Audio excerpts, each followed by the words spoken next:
covering sports throughout all of West Texas. This is News West 9 Sports. With Sports Director Lucas Mayer.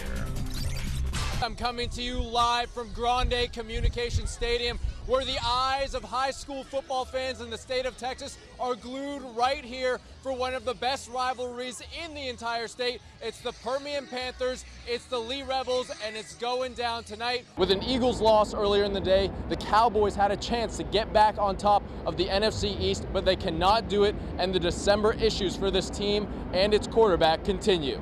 At AT&T Stadium, Lucas Mayer, News West 9 Sports. From all the mechanical things that you're teaching these guys, little tips, baseball life advice, how do I get through these minor leagues? How do I survive? How do I become better? What do you say to them?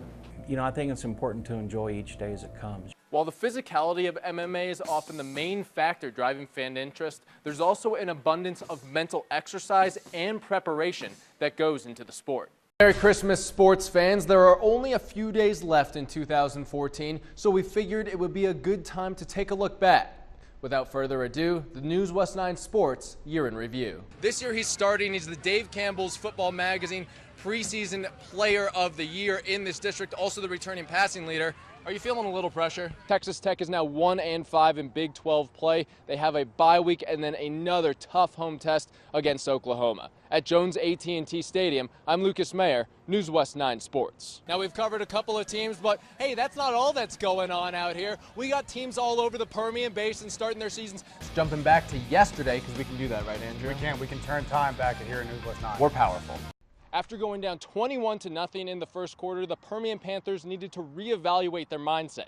They did that on the sidelines. Then when they got back onto the field, it was a different mojo team that ended up winning 49-28 and heads to regionals. I'm out here at the Sandhill Stock Show and Rodeo, and I'm joined by bullfighter Nathan Hart. Now, this is a great opportunity for so many schools. We cover 39 schools, so you have a huge pool to pick from. How is that going to go into your recruiting philosophy? Bittersweet is the only way to describe Midland High's experience at the regional semifinals. Welcome back to Game Time, another game of the week that pops off the board. And for the second time this season, the Monahans Lobos are involved. Forget the candy. The winning costume tonight is either going to be a Panther or a Bronco. We have one of the best rivalries around between the Odessa High Broncos and the Permian Panthers. It's going to be one heck of a game. Today, a former local baseball player, now in the MLB, was traded, and he's headed back to the state of Texas. Well, like you mentioned earlier, we have a little baseball on the show because the Rockhounds are in the Texas League Championship. You know we're going to cover that. I think what we know is that this year, once again, that fourth spot, it may come down to the final week just like last year. So football season is here. The Rockhounds look like they're going to make the playoffs, and we have the Jacks starting. It's a fun time for sports. We'll be right back. Well, there's little argument that Buena Vista has been one of, if not the best stories in the Permian Basin. I'm not going to argue. Well, thank you. You're very polite. Well, it was right here at midfield of AT&T Stadium that the Grand Falls Royalty Cowboys celebrated on the Dallas Cowboys home field. Grand Falls is state champions of six-man Division II after a 73-28 Mercy Rule victory over Milford. Let's see what's up with the boys with district play starting Friday. Permian and OHS were off, but the Lee Rebels, who have struggled so far, they were trying to get things back on track. Good evening, folks. We're coming to you live from Ratliff Stadium with Andrew Kazee. I'm Lucas Mayer. It is a huge game here at Ratliff. Permian and Midland High, they're both 1-1. You've made your name as an offensive coordinator and some great success, some gaudy numbers out at Tarleton. But you were a safety. Yeah. How did that all happen? The Permian gymnastics team, which has a long history of excellence, is gearing up for the Mojo Invitational, which takes place on Friday and Saturday. Hello, guys. We are coming to you live from Ratliff Stadium, where it's the Andrews Mustangs and the Big Spring Steers. And Andrew, people have been talking about this game all week. Despite the loss, this was a monumental step for Blake Felt and the Mojo program in only his second year as head coach.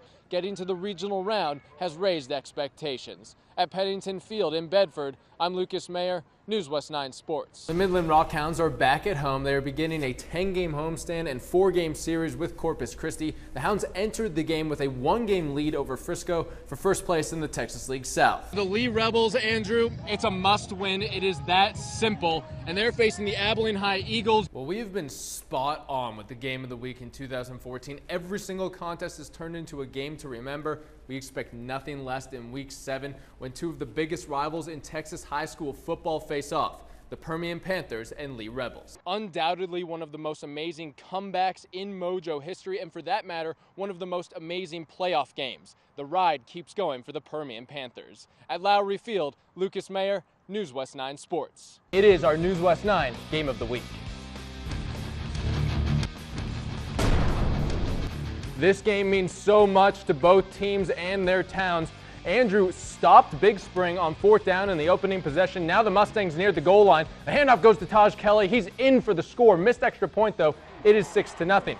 Big Spring bounces right back. Hunter Hill takes the ball, finds the sidelines, and he turns it upfield. He's got wheels. Gonna dive after the long run and makes it to the 2-yard line just short of the touchdown. Then Preston Alexander finishes it off. Steers take the 7-6 lead. But the Mustangs got a huge kickoff return, which sets up Taj Kelly coming on the end around and crossing the goal line. 2-point conversion is good. Andrews leads 14-7. The shootout is on. Big Spring in the red zone. Next drive, Preston Alexander gets the handoff, hurdles, finds the corner of the end zone. Folks, just like that, it is 14-all. Big Spring makes a stop, and here comes Tobin Tannehill on a straight QB run. He goes the distance. A huge rushing touchdown, about 60 yards. Steers lead at 21-14. It's 27-14 Big Spring after another score. But how about Torrey Kelly for the Stangs? Bobbing, weaving, juking, coming up just short of a touchdown. What a run from Kelly. That is NFL level stuff. Andrews gets the TD on the pass to Caleb O'Connor. Big Spring lead cut to 27-21. But the Steers drive with about 1:30 left, and there's that man. Tobin Tannehill fakes me out, but he doesn't fake himself out. That's a touchdown, and Big Spring wins this game. 48-34 is your final. Cancer does not discriminate. Good deeds and hard work are not taken into account. Cancer is not fair. 19-year-old Odessa College shortstop Miranda Galindo, beloved by teammates for her passion and positivity, has found this out firsthand as she battles ovarian cancer.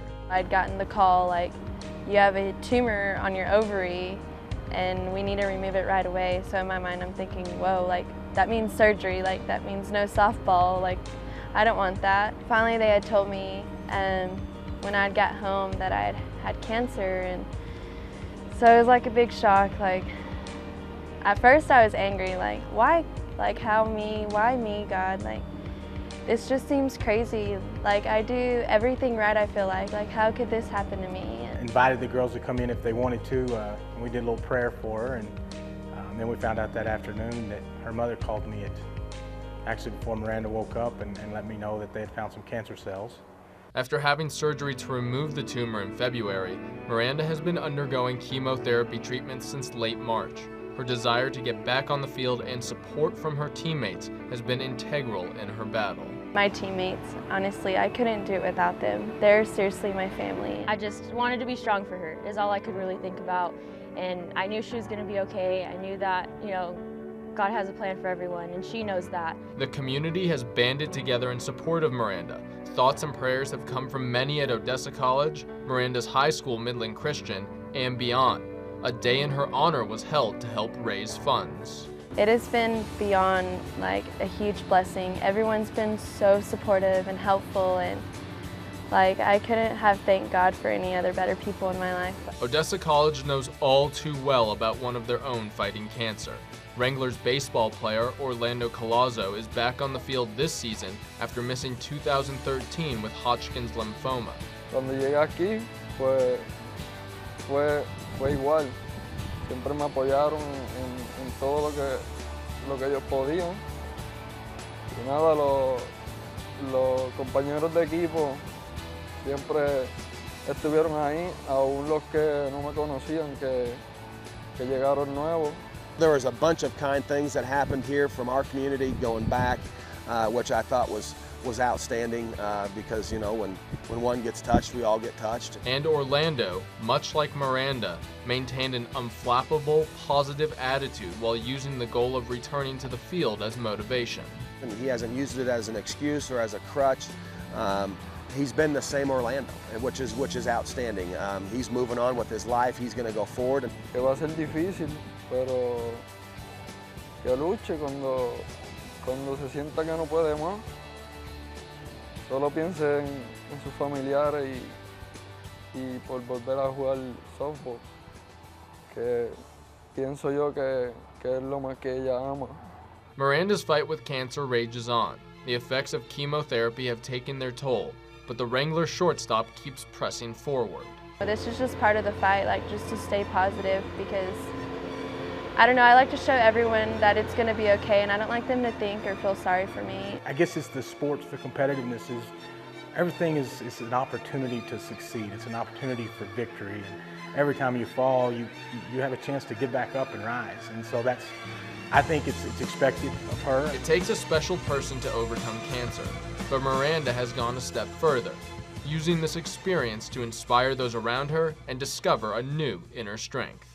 How are we going to fight for Miranda? Miranda's fighting, and she's fighting every single day, and that's what we need to do. We need to fight for her. I think it just shows what kind of person she is. She's an amazing person with amazing looks on life. I just think it's helped me really spiritually. It might have knocked me down in the beginning, but as the next day comes and the next day comes, I promise you it does get better.